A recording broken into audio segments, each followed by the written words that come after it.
Given that in my last couple of videos I've called Kemi Badenoch a get out of racism free card for conservatives and a rampant circus fire of dishonesty, you probably wouldn't be expecting me to do a video that effectively defends her, but here we are. Because on those videos I've seen comments calling her lazy, arrogant, that she thinks she's smarter than everybody else, that she should shut up, all of which can operate as racist or sexist dog whistles. But it reminded me of how critics of Theresa May talked about her when she was Prime Minister. Because it seemed like everybody just decided that the thing to call Theresa May, our first female Prime Minister in about 40 years, was weak. And it wasn't just the right-wing press that was calling her weak. It was coming from the supposedly left-wing media and its supposedly left-wing journalists. And let me be clear, I hate Theresa May. I gave up my career, put myself through 2 years where my life was literally in jeopardy fighting Theresa May. But I was on record from 2017 saying that it made me really uncomfortable that the word people had just decided to use to describe a woman in power was weak. And don't get me wrong, there were plenty of reasons to call Theresa May weak. She called an election and then lost her majority. When the Brexit deal that she spent 2 years negotiating was voted on in Parliament, it suffered the worst defeat in the history of the UK. But we should be aware of the context. For starters, calling a woman weak is an obvious sexist dog whistle that you need a big strong man to come in and take care of things. But where were the big strong men at the time? David Cameron, the previous Prime Minister, had quit because he lost the referendum. Boris Johnson, the biggest strong man in the UK, didn't even have the guts to properly try to be Prime Minister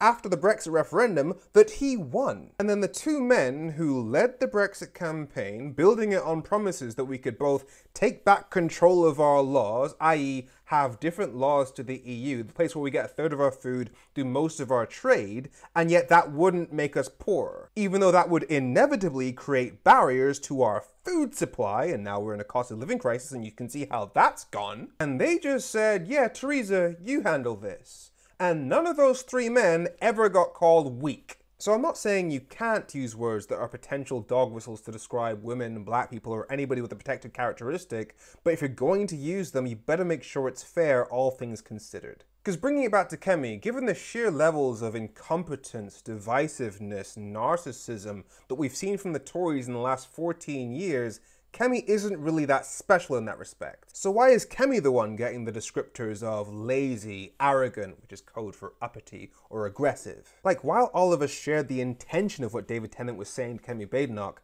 telling a black woman to shut up and saying publicly that you wish she didn't exist obviously sets a bar that none of us want to set. Because for all the reasons I explained in my previous videos, the function of Kemi Badenoch is to weaken the fight against racism, against sexism, and the general struggle for equality. So while we're criticizing her over the next few years, can we please make sure that whatever we say doesn't help her achieve that goal?